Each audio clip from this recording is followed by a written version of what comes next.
안녕하세요. 저는 공기업에 다니며 두 딸을 키우고 있는 30대의 돌싱녀입니다.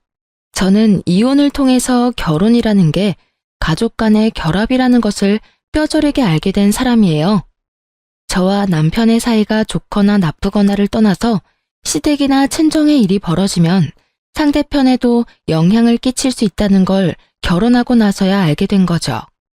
남편과 저는 평범한 직장인으로 두 딸을 키우면서 잘 지내고 있어요. 저는 아이 양육을 위해 육아휴직을 하기로 했었지만 시댁의 요구로 일을 그만두고 경단녀, 경력단절 여성이 되었어요. 아이가 어느 정도 크고 나면 다시 일을 하리라 생각했기 때문에 중간에도 틈틈이 공부도 하고 교육도 받았어요. 그게 아니었으면 이혼하고 저도 어떻게 되었을지. 남편은 둘째 아들로 시댁에서는 남편을 그리 귀하게 여기는 눈치는 아니었어요. 왜냐면 시댁 자체가 장남, 장손에 대한 기대가 큰 집안이었거든요. 뭐든 첫째한테만 몰아주는 집, 그런 집이었거든요. 솔직히 그런 집안의 둘째, 그것도 아이들이 모두 딸인 집은 그리 중요한 역할은 아니잖아요. 저는 그게 오히려 더 좋았어요. 시댁에 관여할 일 없이 저희끼리만 집을 잘 꾸려가면 될 일이니까요. 시댁의 장남과 결혼했더라면 옷 입는 것부터 먹는 것까지 하나하나 간섭이 들어왔을 테니까요. 그런 면에서 치면 아예 둘째나 막내가 속 편한 건 사실이라고 생각해요. 그런데 그런 시댁에서 장남은 아주 골칫덩어리였어요. 오냐오냐 자라서 문제 일으키는 일만 할 줄 알지 문제를 수습할 줄 모르는 게 이 집 장남이었어요. 게다가 제가 결혼했을 때는 남편 결혼식 부조까지 갖고 날라버렸으니 말 다한 셈이죠. 결국 그때 결혼식 비용도 모두 시부모가 대신 내줬어요. 결혼식 당일에는 몰랐지만 결국에는 다 알게 되더라고요. 남편이 슬쩍 그렇게 이야기하며 집에 돈 드는 일은 당분간 자제하자고 했을 정도니까요. 사람하고 시비 붙어서 깽값 물어주고 돈 빌렸다는 사람 오면 돈 갚아주고 그 엄청난 사건 사고들은 시부모와 남편이 모조리 뒤처리하곤 했어요. 당시 저는 20대 후반으로 결혼이라는 게 둘이서만 하는 거라고 착각하던 꿈 많은 여자였죠. 앞으로의 일을 전혀 예상치 못한 저는 그때까지만 해도 정말 행복한 여자였어요. 보이지 않는 곳에서 남편과 시모가 아주버님 뒤처리를 하는 것을 알았을 때는 정말 돌아버리겠더라고요. 남편 시댁이 다 하는데 왜 네가 돌아버리냐고요? 말도 마세요. 결혼 후에는 저한테도 그 뒤치다꺼리를 맡기더라고요. 세상에 날벼락도 이런 날벼락이 없었어요.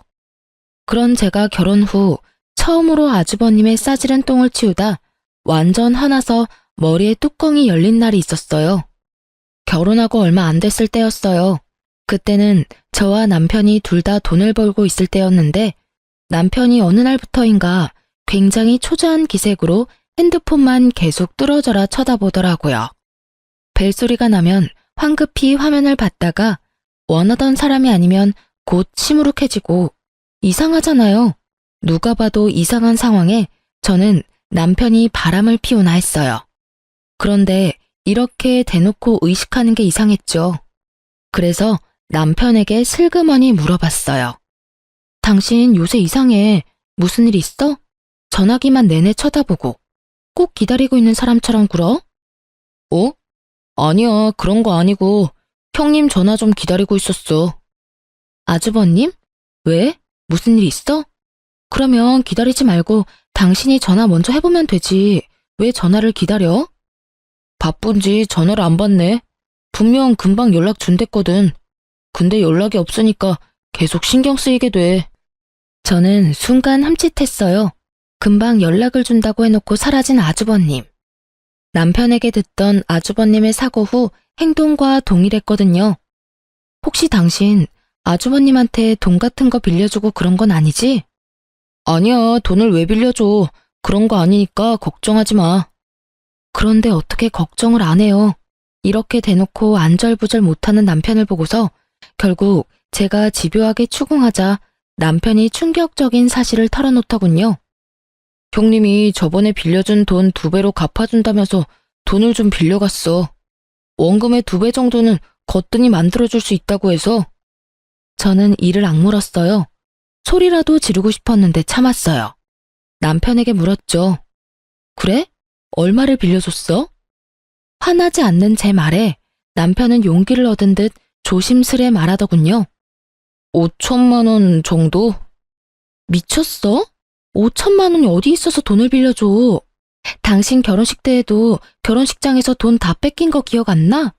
그래서 어머님이 돈 대주셨잖아. 그리고 우리 이제 곧 첫째 아이 태어나. 빚까지 지면 우리 어떡해? 육아휴직해도 돈 얼마 안 나올 텐데 거기에 대출까지 있으면 우리 파산이야. 돈 없다고 했더니 빌려서 갖다 주면 첫 번째 이자 내는 날 되기 전에 돈 불려서 돌려준다고 해서. 근데 내일이 이자 내는 날인데 아직 연락이 없어. 그렇게나 당하고도 또 속아버린 남편을 보며 저는 아픈 머리를 꾹꾹 눌러댔어요. 호구도 이런 상호구가 없었어요. 게다가 가족들 등쳐먹는 아주버님이라는 작자에 대한 신용도는 밑바닥을 쳤고 남편에 대한 신뢰도 조금씩 깎이는 기분이었죠. 아주버님이 그 돈 돌려줄 거라는 환상 좀 버려. 그렇게 당하고도 여태 그걸 몰라? 이제 막 이 집 식구 된 나도 아는 걸. 우리 선에서는 그거 어떻게 못해. 완전 폭탄이잖아. 나 지금 만삭이고 애 낳으면 일 그만두기로 이미 이야기 다 됐어. 내 후임까지 구한 상태에서 번복은 못한다고. 오늘까지만 기다려보자. 형님이 전화할 수도 있고. 벌써 오후 6시가 넘었어. 연락하려면 애초에 했어야지. 당신은 그렇게 당하고도 아직 믿어? 우리 선에서 해결 안 하면 부모님한테라도 말해야지. 제발 정신 좀 차려. 당신 가족이 형님뿐이야? 나랑 내 뱃속에 있는 당신 아이는 안 보여? 당신이 진짜 생각이 있으면 이러면 안 되지. 나한테 상의도 없이 대출까지 받아서 돈 빌려주고 도대체 어떻게 살자고. 제 말에 남편도 별말 안 터군요. 본인이 잘못한 걸 아니까 할 말이 없는 거죠. 입 꾹 다물고 있는 모양새를 보니 속이 터질 것만 같아서 저는 시모에게 전화를 걸었어요. 어머님, 드리기 어려운 말씀이긴 한데 아주버님이 남편 이름으로 대출받아서 가지고 가서는 약속한 날짜가 됐는데도 안 돌려줘요. 그걸 왜 나한테 전화하니? 네 남편이 빌려준 걸 왜 나한테 이야기하냐고. 그게 저희 이제 막 결혼해서 돈도 없고 남편은 결혼식 때도 아주버님한테 돈 뺏겨서. 그래서 우리가 해줬잖니? 그리고 우리 집 장남이 사업한다고 그러는데 그게 그렇게 아까운 일이니? 네가 우리 집에 시집 왔으면 이것부터 기억해라. 우리 집은 무조건 장남이 우선이야. 어쨌든 돈 빌린 건 나한테 이야기하지 말고 네 아주버님한테 해. 아주 지랄을 떠는 시모를 보며 저는 눈앞이 캄캄해지는 기분이었어요. 시모가 지랄 떠는 것도 이해는 갔어요. 시댁도 아주버님에게 돈 뜯긴 게 1억 넘는다는 이야기를 들었거든요. 그런 자식을 두고도 오냐오냐 하는 건 이해가 안 갔지만요. 결국 초조하게 굴던 게 친정엄마에게 들켜버렸어요. 한 달 이자만 100만 원 넘게 나가는데 초조하지 않은 게 이상했죠. 엄마가 제 이야기를 듣더니 돈을 좀 모아놓은 게 있는데 도와줄까 하더라고요. 금액은 딱 5천만 원이었어요. 저는 너무 기뻤지만 한편으로는 이게 무마가 되면 또 친정 믿고 남편이 돈을 빌려주지 않을까 하는 아주 합리적인 의심이 들었죠. 일단은 그 돈 빌려서 남편에게 말했어요. 일단 이 돈으로 대출 갚아. 이건 무슨 돈인데? 눈이 휘둥그레진 남편의 모습에 저는 한숨을 푹 쉬며 답했어요. 우리 엄마가 도와주신 거야. 이거 받고 대출금 갚아. 아니면 진짜 우리 힘들어. 둘 다 월급 고만고만한데 아파트 대출금에 그것까지 끼면 감당 안 되는 거 알지? 필요 없어. 내가 갚으면 돼. 왜 내가 이런 도움 받아야 하는데? 이런 돈 함부로 받아오지 마. 처가에서 나를 어떤 사람으로 보겠어? 완전 불쌍한 사람 취급 장난 아니네. 그래서 자선 사업하듯 돈 던져주면 막 대단한 사람 된 거 같고 그래? 야, 말 똑바로 해. 네가 그딴 미친 짓 안 저질렀으면 이런 일도 없었을 거 아니야. 다 네가 만든 건데 도와준 사람한테 뭐? 아직도 너 혼자 사는 기분인 것 같은데 말해줄게. 너 결혼했고 나랑 같이 사는 거야. 당신이 버는 돈, 내가 버는 돈 모두 같이 생각해야 한다고. 근데 네가 먼저 5천만 원이나 빌려서 아주버님 줘버렸잖아, 상의도 없이. 네가 잘못했다는 생각 자체가 없나 본데 지금 여기서는 네가 100번 잘못한 거거든? 제 말에 남편은 답을 안 하더라고요. 꼴에 자존심은 있어서. 그 꼴을 만든 게 누군데 지금 어디서 화풀이냐고요. 그런데 그때 딱 좋은 생각이 났어요. 엄마는 제게 저 알아서 쓰라고 그 돈을 주셨지만 그거 다 갚고 나서도 아주버님이 돈을 안 줄 가능성이 높잖아요. 그래서 남편에게 말했어요. 동정 받는 거 싫으면 무이자로 빌려주는 방법도 있어. 엄마한테 이야기해서 차용증 써. 그런 거면 빌린 돈 갚는 거니까 자존심이고 뭐고 필요 없겠지. 그냥 받아 쓰는 게 자존심 상한다는 거잖아. 그러니까 빌려. 높은 이자 내지 말고 상환 기간도 길게 하고. 그럼 됐지? 제 말에 남편은 잠시 생각하는 것 같더라고요. 자기 딴에는 그게 좋은 방법이라고 생각했는지. 차용증을 써서 도장까지 쾅 찍었어요. 친정엄마 이름으로 빌려준 것이고 갚아야 하는 건 남편으로 말이죠. 그렇게 상황이 일단락되고 나서 며칠 지나 시모가 연락이 왔더라고요. 예, 빌려간 돈은 이미 없는 돈이라 생각해. 혹시 또 모르잖아. 사업이 잘 돼서 몇 배로 돌려줄지. 우리 장남이 얼마나 머리가 똑똑한데. 똑똑하긴 하죠. 가족들 돈 빼가는 수법이 아주 탁월하니까요. 저는 시모에게 그리 말할 수는 없어 웃으며 대답했어요. 걱정하지 마세요, 어머님. 그 돈 저희 친정어머니가 빌려주셨거든요. 요즘 세상에 그 이자로 돈을 어떻게 갚아요? 친정어머니가 빌려주신 건 원금만 갚으면 되거든요. 너 설마 우리 아들한테 처갓돈 빌리도록 만들었니? 네, 저희 이자가 감당하기 힘들 정도라서 어쩔 수 없었어요. 남편이 대출 받을 때 형님이 금방 돌려주실 거라고 상환 기간을 짧게 하기도 했었고. 진짜? 왜 그런 쓸데없는 짓을 해? 왜 우리가 사돈에게 그런 빚을 져야 하느냐고. 이게 다 네가 계획한 거 아니니? 어머님, 계획이고 뭐고 우리는 지금 하루하루가 힘들어요. 빨리 대출금 못 갚으면 애도 못 가질 형편이에요. 아무리 이성적으로 말해도 시모 귀에는 들리지 않는 듯 했어요. 그냥 자기들이 우리 부모님에게 빚을 졌다는 그 사실이 너무 분하고 짜증이 났나 봐요. 아니, 그럴 거면 본인들이 알아서 해결을 해주던가요. 전화했을 때는 그렇게 매몰차게 굴며 전화를 끊더니 그 돈 우리가 갚을 거야. 네가 그런 짓 하면 사돈이 우리를 어떻게 보겠어? 남이 이상하게 볼 건 알면서도 아주버님이 사고치는 게 고쳐지지 않을 일이라는 건 왜 모를까요? 그 말하고 시모는 있는 돈 없는 돈 다 끌어모아 결국은 2천만 원을 모아서 주더군요. 그 돈은 남편이 받아서 저희 친정어머니에게 돌려줬고요. 어머니는 그 돈 받고 엄청 떨떠름한 표정이었어요. 예, 너희 금방 이렇게 갚을 거면 내가 괜한 참견한 거 아니니? 아니야, 우리가 급한 불 꺼줬다고 시어머니가 돈 마련해서 조금이라도 갚으려고 하는 거야. 받아서 다시 모아도 언젠가 쓸 일 있겠지. 그 일이 있고 나서부터는 남편도 시모도 저에게는 돈 이야기는 일절하지 않더라고요. 아주버님이 도망가서 집안에 문제 생길 일도 없었지만 간혹 아주버님과 돈 문제로 얽힌 사람들이 집에 찾아오면 저한테 뒤치다꺼리를 맡기지는 않았어요. 또 그런 일 당하기는 싫었을 테니까요. 어쨌든 그 뒤로 저는 좀 편안해졌죠. 그리고 그날 이후로 저희는 경제권을 나눴어요. 합치는 건 무리라고 생각했거든요. 나중에 덤탱이 쓰는 건 질색이니까요. 평온한 날들이 계속되자 둘째가 생겼고 저는 경단녀로 지내며 공부를 하고 있었죠. 전 직장으로 다시 돌아갈 수는 없으니 다른 곳을 노리기 위해서 공부를 했어요. 그간 남편이 우리 집에 갚은 돈은 얼마 되지 않았죠. 장모에게 빌린 돈이 달콤하긴 했는지 갚을 생각이 전혀 없더라고요. 그러면서 그딴 싸구려 자존심은 왜 세웠는지. 하지만 3년 만에 도망갔던 아주버님이 집에 돌아왔어요. 그래서 저는 이번에야말로 아주버님에게 돈을 받을 생각이었어요. 그런데 아주버님 손에는 작은 갓난쟁이 하나가 있더라고요. 아주버님은 사고 친 것만큼 이혼 경력도 화려했거든요. 그런데 첫 번째와 두 번째 결혼에서는 아이를 낳지 않았는데 이번에는 아이가 같이 왔더라고요. 게다가 아들이었죠. 장남이 데려온 장손, 그것만으로도 시부모는 아주 좋아 죽더군요. 아주버님이 이혼을 했든 말든 아예 상관을 안 하더라고요.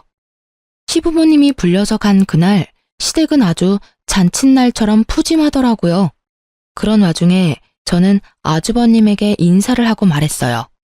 아주버님, 이제 그만 저희 남편한테 빌린 돈 갚아주세요. 저희 남편 아직도 그 돈 갚으면서 힘들게 살거든요. 남편이 말하지 못할 걸 예상하고 제가 말한 거였어요. 그런데 아주버님이 눈을 동그랗게 뜨더니 저한테 이렇게 말하더군요. 제주씨, 내가 돈을 빌린 건 내 동생이야. 엄마도 동생도 나한테 돈 돌려달라고 안 하는데 왜 제주씨가 나한테 돈을 달라고 요구해? 내가 제주씨한테 돈 빌린 건 아니잖아? 아주버님 말에 저는 기가 찼어요. 아주 개소리를 정성스레 하는 꼴을 보니 확 열을 받았죠. 윗사람이든 뭐든 그래도 할 말은 해야겠더라고요. 네, 그 돈 남편이 빌려드렸죠. 근데 그 돈 저희 친정 어머님이 남편한테 빌려줬거든요. 그러니까 갚으셔야죠. 솔직히 결혼 전에는 어떠셨는지 모르겠는데 결혼했으니 저도 남편이 하는 일에 충분히 간섭할 수 있거든요. 그게 가게를 위협하는 일이면 더더욱 그럴 수밖에 없고요. 제 말을 듣던 아주버님은 인상 좋은 얼굴로 웃더니 제가 아닌 남편에게 말하더라고요. 너 좋은 와이프 얻었네. 남편 일에 화낼 줄도 아는 와이프. 좋지. 돈 이번 주까지 마련해 줄게. 걱정하지 마. 이렇게까지 걱정하는 재수씨가 있는데 내가 어떻게 못 본 척하냐? 그렇지? 그러더라고요. 그 말에 남편 얼굴은 간만에 활짝 피었고요. 사실 2배까지는 아닌데 0.5 정도는 부풀렸지. 아쉽네. 더 맡겨놓으면 2배는 거뜬할 텐데. 그 말에 남편이 넘어갈 것 같아 저는 얼른 남편을 막았어요. 그냥 주세요. 원금만 돌려주셔도 돼요. 제 말에 아주버님은 싱긋 웃으며 알겠다고 답하더군요. 그 돈이 다시 돌아오길 바라며 저희는 집에 돌아갔고 약속 날이 돼서 시댁으로 찾아갔어요. 그런데 아주버님은 없고 시모가 아이를 보고 있더군요. 육아의 고됨이 우러나는 시모의 모습에 저는 아주버님부터 찾았어요. 그런데 안 계시더라고요. 혹시 돈이라도 뽑으러 갔나 싶었는데 갑자기 시모가 제게 아이를 안겨주더군요. 잠깐 맡기려는 건 줄 알았는데 시모가 경악스러운 말을 꺼내더군요. 우리 손자, 네가 좀 맡아보거라. 저는 너무 놀라서 말이 안 나오더라고요. 지금 딸을 둘이나 키우는 저한테 애를 맡길 줄은 상상도 못했으니까요. 뭘 그렇게 놀라? 네가 이 집 며느리로 들어왔으면 할 일은 해야지. 맏며느리가 없어 어쩔 수 없이 네가 맡게 됐으니 영광으로 알고 잘 키워. 우리 집 대를 이을 아이다. 뭐라고 말해야 하는데 입이 바짝바짝 마르더라고요. 그래서 어쩔 수 없이 급한 대로 남편을 쳐다보며 도움을 구하려 했어요. 그런데 남편은 시모 말에도 별 반응이 없었어요. 결국 저는 갈라지는 목소리로 시모에게 물었어요. 애기가 아주버님 아이인데 제가 왜 키워야 해요? 아들은 어제 나갔어. 애 엄마가 애 주는 조건으로 돈 달라고 했단다. 그래서 1,000만 원 들려서 보냈어. 이혼했으니 그냥 애를 가져올 수도 없는 노릇 아니냐? 아주버님은 또 돈을 두고 날라버린 거였어요. 저는 눈을 질끈 감았어요. 이 사람들은 어쩌자고 매번 당하는 건지. 이 정도쯤 되니 그냥 당하는 걸 즐기는 거 아닌가 싶은 정도였죠. 그럼에도 덤덤한 저 표정. 이 집구석에서 답답한 건 저뿐이더라고요. 그리고 아이에게 죄가 없다는 건 제가 잘 알아요. 2딸을 키우고 있는 저니까요. 그런데 그렇다고 제가 그 아이를 맡아 키워야 할 이유가 대체 어딨냐고요? 어머님, 저는 그 애 못 키워요. 아주버님이 키우면서 잠깐씩 봐주는 거면 또 몰라도 이렇게 제 애처럼 키우면 우리 애들은요? 딸 애들은 쓸모없지 않니? 결혼하면 출가 외인에 어차피 남의 집 호적에 들어갈 텐데 뭐하러 정성 들여 키워? 그런 애들보다는 장손이 더 중요하지. 대를 이을 아이야. 너처럼 안일하게 생각하며 키우는 건 말도 안 돼. 뭐든 좋은 걸로 해먹이고 해입히고 그래야 하는 법이야. 어머님, 저도 제 자식들 키우느라 힘들어요. 어떻게 남의 자식을 저한테 그렇게 당연하듯 떠넘기세요? 제가 10살이는 버티라면 버티겠는데 애를 하나 더 키우라는 건 못하겠어요. 지금 이게 말이 되는 일이에요? 저더러 아주버님이 아이를 키우라니. 어찌 되든 아주버님이 데려왔으면 아주버님이 책임을 지셔야죠. 너 무슨 말을 그렇게 못됐게 해? 싫으면 우리 집 며느리 안 하면 그만이야. 내가 떠넘기는 걸로 보여? 장손을 키우는 게 떠넘겨서 될 일로 보이니? 그리고 우리 장남이 뭐가 어때서? 그깟 돈 몇 푼 때문에 우리 아들을 그렇게 못 살게 굴고 사업 자금이라잖니? 그냥 두면 될 걸 왜 들쑤시고 난리야? 아이고, 돈 빌려줬다고 유세하는 거냐? 어? 그래서 우리 아들한테 빚쟁이처럼 돈 내놓으라고 난리를 쳤어? 집에 오랜만에 온 애 여독을 못 풀게 하고 쫓아보내듯이 한 게 누군데? 그러면 아주버님이 잘했다는 말이에요? 아니, 어느 집구석이 매번 돈만 가져가서 도망치는 자식을 가만히 내버려둬요. 우리 집 같으면 두드려 패서라도 인간 만들 거예요. 적어도 다른 사람한테 피해는 주면 안 되죠. 그건 어머님도 마찬가지고요. 매번 장남. 어머니한테 장남이 중요하듯이 저한테는 제 아이들이 더 중요해요. 그러니까 저한테 그 아이 맡길 생각 조금도 하지 마세요. 저는 맡을 생각도 없고 맡을 이유도 없어요. 여보, 그만 좀 해. 애 하나 봐주는 거 가지고 왜 이 난리야? 형님애건 누구애건 일단 우리 집안 아이야. 당신이 봐줄 이유는 충분하고도 넘쳐. 솔직히 애들 키우는 김에 하나 더 키운다고 생각하면 그렇게 어려운 일도 없잖아. 네 눈에는 육아가 그렇게 쉬워 보였어? 하긴 밤낮 안 가리고 애 울 때도 손가락 까딱 안 턴 당신이 뭘 알겠어? 난 돌아서면 밥 줄 생각에 놀아줄 생각에 넘치는 빨래 걱정, 집안일 걱정이 태산이야. 당신이 이 중에 하나라도 관심 있어 본 게 있어? 매번 쥐꼬리만한 월급 가져오면서 돈 번다는 이유로 나한테 애 다 맡겨놨으니 저 갓난쟁이는 밤낮 없이 돌봐야 해. 그러면 네가 볼래? 네가 애 분유 먹이고 기저귀 갈고 다 할래? 당신이 할 것 같으면 나도 거절 안 할게. 근데 당신 안 할 거잖아. 아니, 못 할 거잖아. 어차피 일한다는 핑계로 아침 8시부터 저녁 8시까지 집에는 오지도 못하는 주제에 네가 애 보냐? 내가 애 보지. 그러면 나한테 최소한 어떻게 할지 물어라도 봐야지. 당신은 항상 그래. 바뀐 게 단 하나도 없어.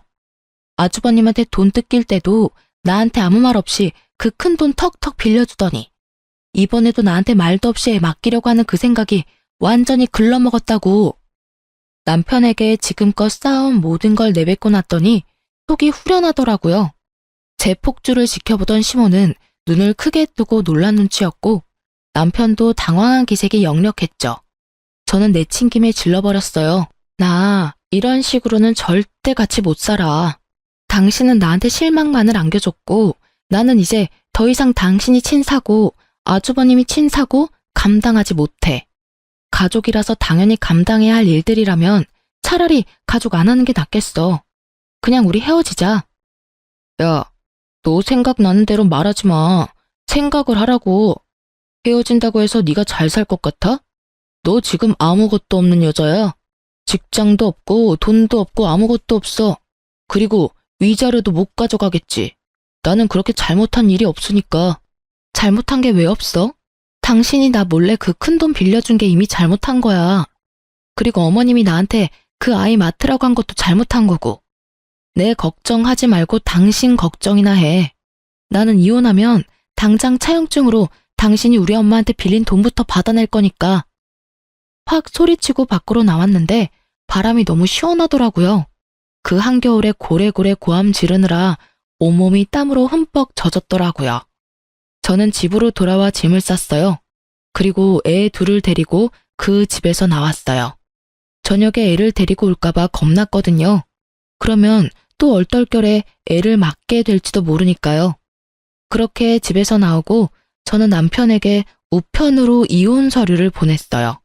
그날 저녁에 남편에게서 연락이 왔어요. 나는 절대 이혼 안 해줄 거야. 당신이 뭔데 나한테 이혼하지 말자 하는 건데? 이혼하더라도 내가 원해서 해야지. 이런 거 나는 허락 못해. 그러니까 당장 집으로 돌아와. 지금 오면 당신이 어머니하고 나한테 한 그 일들 눈 감고 넘어가 줄 수 있어. 지금 안 오면 안 봐줄 거야? 당신이 뭘 봐줘? 나는 돌아갈 생각 전혀 없어. 이혼 안 하고 싶다고 안 할 수 있다고 생각하나 본데 그러면 난 이혼 소송할 거니까 그렇게 알아. 이혼한다고 당신이 뭘 어떻게 할 건데? 일 안 하면 애들 못 데리고 가는 거 알지? 그래, 그래서 직장 구하는 중이야. 어떤 사람이 보더라도 문제없는 직장 구할 테니까 내 걱정하지 말고 당신 걱정이나 해. 소송하면 당신이 나한테 좋아할 게 하나둘이 아닐 테니까. 아니, 애 하나 맡아달라는 게 이혼까지 할 문제야? 이해가 안 되잖아. 애 둘 키우면서 하나 더 키운들 무슨 문제냐고. 문제 당연히 있지. 지금 애 둘 키우는데도 내가 이미 한계거든. 셋이나 키우라고? 내 자식도 아닌 아이를? 내가 왜? 내가 왜 네 잘난 형님이 싼 똥 치우고 살아야 하는데? 만약에 아주버님이 잘못되어서 애 봐줄 사람이 없다면 내가 돌볼 수도 있었겠지. 나도 그렇게 마음 모진 사람은 아니니까. 근데 이건 뭐야? 돈은 있는 대로 다 사기쳐서 뜯어가는 놈이 이번엔 애 볼모로 돈 또 등쳐먹어 놓고는 애는 애대로 나한테 맡긴다고? 안 되지. 난 그건 절대로 못 해줘. 그러니까 당신이랑 나 사이에 더 이상 타협점은 없어. 알겠어? 결국 남편은 단호한 제 말에 별다른 대꾸 없이 전화를 끊었어요. 그리고 그 다음날 저희 친정으로 시모가 찾아왔더라고요. 그 애를 데리고요. 넌 어떻게 책임감이 그렇게 없어? 애는 끝까지 봐줘야지. 아직 너희 이혼한 사이도 아닌데 집까지 나가서 이렇게 찾아오게 만들고. 사돈댁이 우리를 어떻게 보겠어? 참 웃기지도 않을 걱정을 하시더라고요. 이미 우리 부모님 내에서 저희 시댁은 평판은 제로인데 말이죠. 시모는 그렇게 말하며 애를 또 저한테 넘기려 하더군요. 미쳤어요? 저희 이혼 사유가 그 애 때문인데 왜 제가 그 애를 맡아요? 데리고 가시고요. 애가 아무리 봐도 아주버님이랑 안 닮은 것 같은데 그것부터 의심해 보셔야 하는 거 아니에요? 이혼하고 얼마 안 돼서 애 낳았다면 몰라도 이미 이혼하고 한참 지났는데 아주버님 애가 아닐 수도 있는 거죠. 제 말에 시모가 흠칫 놀란 얼굴을 하더라고요. 하긴 자기도 장남한테 그만큼 당했으니 이제는 장남의 수법을 알 때도 됐겠죠. 저는 처음부터 의심하던 것을 말했을 뿐이었고 처음으로 그럴 수도 있겠다고 생각한 건 시모였죠. 시모는 제 말에 다른 반박도 없이 황급히 애를 데리고 나가더군요. 저는 이제 더 이상 아무 상관도 하고 싶지 않았어요. 그냥 이대로 저한테서 꺼져줬으면 하는 바람뿐이었죠. 그 모양을 보던 저희 친정어머니는 시모가 나가고 나서는 소금까지 뿌릴 정도였으니까요. 물론 나중에 다 치우긴 했지만요. 친정 부모님은 시모의 그 모습을 보고는 이혼 잘 생각했다고 아예 격려를 해주었죠. 그리고 남편이 이혼 서류를 끌어안고 작성해주지 않고 시간만 끄는 동안 부모님의 육아 도움으로 공기업에 입사할 수 있었어요. 이혼 직전에 직장을 가지게 돼서 너무 좋았어요. 그렇게 저에게는 좋은 일들이 하나둘씩 일어나고 있을 때 시댁은 난리도 아니었더라고요. 아이가 아주버님과 닮지 않았다는 말에 시모는 그 길로 가족 확인 검사를 했나 보더라고요. 친자 확인을 하려니 아주버님이 안 계셨잖아요. 그래서 가족 확인을 했는데 전혀 다른 핏줄이었던 거죠. 혈연 관계가 1도 없는. 결국 띵받은 시모는 돈을 갖고 날라도 찾지 않았던 아주버님을 애가타게 찾으며 다녔다고 하더라고요. 그런데 쉽게 찾을 수 있을 리는 없잖아요. 그러자 아예 대상을 바꿨더라고요. 애를 맡긴 세 번째 맏며느리를 찾아가기로 한 거죠. 그쪽은 생각보다 쉽게 찾았다고 해요. 그런데 거긴 거기 나름대로 문제가 있었더라고요. 시부모가 겨우 맏며느리 찾아서 애 돌려주면서 아들한테서 받아간 1,000만 원을 달라고 했나 보더라고요. 그런데 그 맏며느리가 도리어 열받아서 소리치며 무슨 돈이냐며 이혼 위자료나 내놓으라며 난리를 쳤다더군요. 알고 보니 그 아이는 맏며느리가 지금 만나고 있는 남자와의 사이에서 낳은 아이였는데 아주버님이 그 애 데리고 우리 집 가면 돈을 받을 수 있을 거라며 그 돈 받아서 위자료로 주겠다고 했나 봐요. 그렇게 애를 맡겼는데 애도 남자도 돌아오지 않아 애가 탔나 보더라고요. 그렇다고 시댁 가서 애를 데려올 수도 없는 노릇이잖아요. 어차피 돈을 받아갔으니 자기도 한통 속으로 몰릴 것 같고. 그렇게 고민하던 차에 시부모가 직접 왔으니 차라리 잘 됐다 싶은 거죠. 애도 돌려받고 도망간 아주버님 대신에 시부모에게 위자료를 대신 받을 수 있다고 생각했던 것 같아요. 근데 그 세 번째 맏며느리와 그 맏며느리의 무서운 남자친구 때문에 시부모님은 결국 위자료에다가 애까지 납치했다는 이유로 돈을 더 뜯어내 갔다더군요. 그 이야기를 전해 듣는데 참 조금 있으면 그 집과 인연을 끊을 수 있다는 게 참 다행이라는 생각이 들더군요. 만약 이혼 진행 중이 아니었으면 저 꼴을 당하며 스트레스까지 받았을 것이고 결국에는 뒤치다꺼리해야 할지도 모르니까요. 그리고 남편도 아주버님이 친 사고 때문에 곤란한 건 마찬가지였어요. 당신 엄마가 빌려준 돈 빨리 갚아줄래? 5천만 원 빌려가서 2천만 원 갚았으니까 3천만 원은 돌려줘야지. 갑자기 진짜 빚쟁이처럼 굴 거야? 당신도 알잖아. 나 돈 없어. 어차피 버는 것도 얼마 안 되는데 그냥 날 팔아서 가지고 가, 어? 그게 더 빠르겠다. 그럴 필요 뭐 있어? 그냥 대출해. 아주버님한테는 대출도 잘해주더니. 왜? 장모한테 빌린 건 대출하기가 싫어? 그런 거 아니야. 대출은 웬만하면 안 하려고 그러는 거지. 그래? 그러면 이거 없던 걸로 하고 당신 살고 있는 우리 신혼집 나한테 줄래? 어차피 그 집 비싸지도 않잖아. 당신이 엄마한테 빌린 돈, 우리 재산 분할금, 위자료 다 합치면 집 금액 정도는 나올 것 같은데 어때? 그럼 난 어디서 살라고? 시댁에 가서 살든 방을 빌려서 살든 나야 상관없는 일이잖아. 당신이 알아서 해야지. 그래서 어떡할래? 그 돈 빨리 갚을래? 아니면 이혼 소송 때 집 가져올까?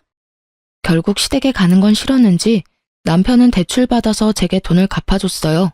저는 그걸 엄마에게 줬는데 엄마는 그거랑 저번에 시모에게 받았던 2천만 원을 같이 주면서 이번에 이혼하고 받게 되는 돈이랑 합쳐서 새 집을 얻으라고 하더라고요.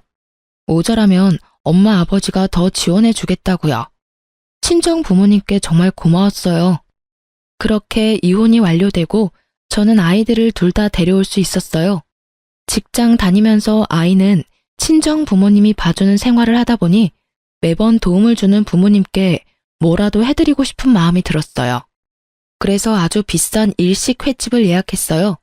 두 분께 드릴 선물까지 모두 산 상태였죠.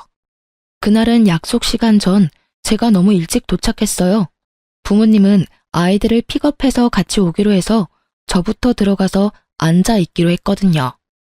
그날따라 일에 찌들어서 그런지 옷이며 화장이 그리 잘 받지 않아서 좀 찌들어 보였지만 그래도 잘 보일 사람 없다는 생각에 별 생각 없이 횟집 앞에서 기다리고 있었어요. 예약 시간보다 너무 일찍 와서 들어가기 못했거든요. 그런데 그때 가게 밖으로 누군가 나오더라고요. 바로 전시모였어요. 이혼 후 한 번도 만난 적 없었는데 여기서 만날 줄이야.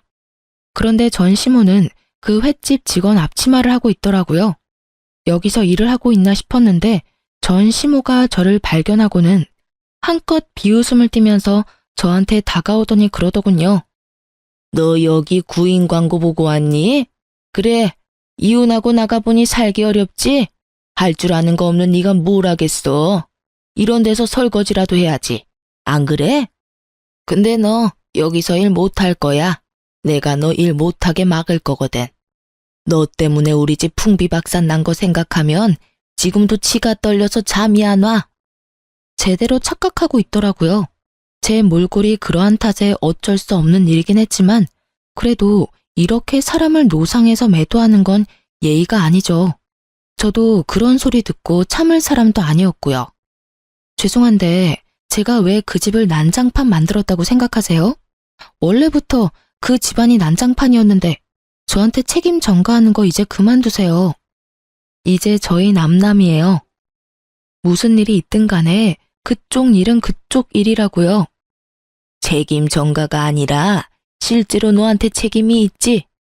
네가 우리 장남을 그렇게 몰아가지만 않았어도 걔가 그런 일을 했을 리가 없다고. 너 때문에 우리 아들이 지금 무슨 꼴을 당하고 있는 줄 아니? 둘째는 위자료에 대출금 갚느라고 빚에 허덕이면서 투잡까지 뛰느라 몸이 완전히 다 상했어. 그 집 하나 살려보려고 그러는데 집에 들어오라고 해도 안 들어온다지. 이게 네 탓이 아니면 누구 탓이야? 이혼하려면 조용히 할 것이지 아주 사람을 골수까지 빼먹어? 아주 덮어놓고 제 탓을 하는데 웃기지도 않더군요. 제 자식 잘못은 싹 덮어놓고 무고한 사람을 몰고 가다니. 참 여전히 기분 나쁜 사람이었어요. 입은 비뚤어졌어도 말은 바로 하라고. 골수까지 빼먹은 사람 저 말하는 거 맞아요? 그 집 장남 말하는 거 아니고요. 참 이 상황까지 돼서도 그 장남 사랑은 여전하시네요. 저한테 뭐라 하지 마세요. 그 집에서 지금 벌어진 일들은 모두 당신들이 다 자초한 일이에요. 솔직히 저는 가족이라는 이유로 매번 당해야 했던 입장이고요. 그런데 제가 왜 이혼까지 다 한 마당에 그런 이야기를 여기서 들어야 하죠? 너 여기 온 김에 내가 다 까발리고 너 여기서 일 못하게 하려고 그런다. 왜? 너처럼 배은망덕하고 싹수 없는 년은 어딜 가서도 일 못해. 알아들어? 우리 장남은 지금 감옥에서 마음고생하며 힘들게 살고 있는데 네가 마음 편하게 살 수 있을 줄 알아? 난 절대 그렇게 못해줘. 네 인생도 우리 장남처럼 힘들게 만들어줄 거다. 이야기는 들었었어요. 아주버님이 사기죄로 감옥에 들어갔다는 이야기요. 있지도 않은 사업하겠답시고 여기저기 투자금 받아서 나르고 뭐 그런 식으로 사기쳐서 들어간 거더라고요. 딱 자기 인생 그대로 살다가 결국에는 진짜 감옥에 간 거죠. 그러게 처음부터 그런 버릇 성격을 고쳐줬어야 이런 꼴을 보지 않았을 텐데 장남을 그렇게 키운 건 다른 누구도 아닌 시부모였잖아요. 그런데 그 사람들이 남 탓하면서 그걸 하소연할 필요가 있어요? 고칠 기회가 그렇게 많았는데도 그렇게 하지 않은 사람들이 그 말이 끝나기가 무섭게 저희 부모님과 아이들이 제게 다가오더라고요. 멀리서 제가 누군가와 싸우고 있어서 놀라서 불이 나게 뛰어왔나 보더라고요.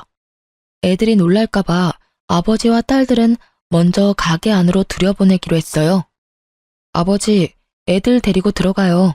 내 이름 대고 예약했다고 하면 알아서 안내해 줄 거예요. 저의 그 말에 시모 눈이 땡그랗게 커지더라고요. 그렇겠죠. 구인 광고 보고 왔다고 생각했을 테니까요. 제가 예약을 했다니 놀란 모양이었어요. 억울하고 열받는 거 알겠는데요. 그거 전부 다 가족들이 그렇게 만든 거 알고 계시죠? 부모가 돼서 엇나가는 아들 바르게 잡아주지 못하는 거, 그것도 문제 있는 거라고 생각해요. 그리고 그 엇나가는 아들 때문에 다른 아들과 가족들이 불행해지는 걸 보고만 있는 것도 문제고요. 가족이 됐다는 이유만으로 그 사람이 일으킨 사건 사고를 처리하러 다녀야 하는 사람의 기분도 모르면서 어떻게든 장남만 생각하는 그 모습에 질려서 이혼한 거예요. 제가 왜 이혼했겠어요? 아직도 제가 애 보기 싫어서 이혼했다고 생각하세요? 당신들 그런 모습에 답이 안 나와서 이혼한 거예요. 저도 남이 싼 똥이나 평생 치우면서 살까봐 그랬어요. 보세요. 열심히 치우고 계시잖아요. 안 그래요? 제 말에 전 시모 얼굴이 벌겋게 달아오르더니 뭐라고 내뱉고 싶어 하는 것 같았어요.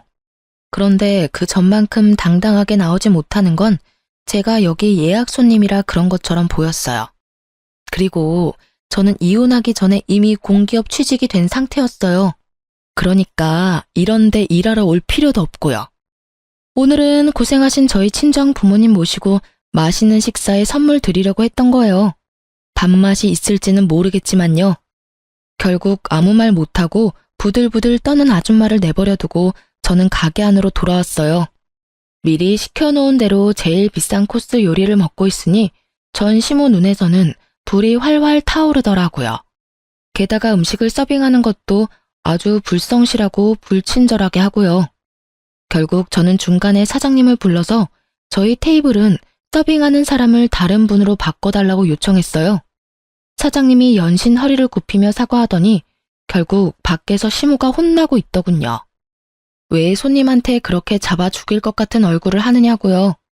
혼나면서도 저를 흘깃 쳐다보는 시무를 보니 여전히 바뀌지 않겠다는 생각이 들더군요. 그 뒤로는 그 횟집에서 더 이상 시무를 볼 수 없었어요. 아마 그 뒤로 잘렸거나 본인이 그만뒀겠죠. 결국 마지막까지 제 탓만 하던 아줌마라서 앞으로도 쭉 그렇게 살 것 같아요. 지금 생각해보면 그때 빠져나온 게 참 다행이라는 생각이 들어요. 그 꼴 보며 오래 살았을 리 없다고 생각하거든요. 제가 이혼을 겪으면서 생각한 건 생각보다 결혼이란 건 각자의 가족이 미치는 영향이 크다는 점이었어요. 그래서 지금 결혼을 생각하는 젊은 분들에게는 꼭 알려드리고 싶었어요. 왜 부모님들이 상대방 부모님과 집안 분위기를 신경 쓰는지 당연할 수밖에 없더라고요. 저처럼 이렇게 잘 알아보지 못하고 또는 별거 아니라는 생각으로 가볍게 결혼을 생각했다가는 이렇게 피보는 일이 생길 수가 있거든요. 저희 부모님도 제 결혼 때 신경을 쓰긴 했지만 그때는 아주버님의 그런 행각들을 모두 제대로 알고 있었던 게 아니었으니까요. 만약 알아볼 수 있다면 최대한 상세히 알아보고 결혼하는 것이 좋아요. 그리고 결혼을 하신 분들이라면 최대한 거리를 두시는 게 좋을 거라고 말씀드리고 싶네요. 가까우면 저처럼 이용당할 수 있거든요. 저의 결혼 생활에 그런 것을 생각하지 못한 게 흠이긴 하지만 저의 경험으로 인해서 다른 분들께 알려드릴 수 있는 기회는 생겼잖아요. 그리고 이미 그곳과는 멀리 떨어진 채 자유롭게 잘 살고 있으니까요. 혼자서 애 둘을 키운다는 건 쉬운 일은 아니에요. 편하기보다는 힘들고 평온하기보다는 전쟁 같은 날들이 더 많죠. 그렇지만 확실한 건 다른 사람이 친 사고로 제가 고통받는 일은 없다는 게 중요한 거죠. 글을 쓰다 보니 참 저도 대단한 집에 있었다 싶네요. 글 읽으면서 답답하게 느끼셨다면 안심하세요. 저는 지금은 전혀 그렇지 않으니까요. 전 시댁 식구들은 본인들 스스로 판 무덤에 여전히 스스로 눕기 일보 직전이지만요. 생각보다 글이 길어졌네요. 시간 내에 읽어주신 분들에게 작은 재미, 작은 도움, 작은 위로가 될 수 있기를 바래요. 모두 즐거운 하루 보내세요.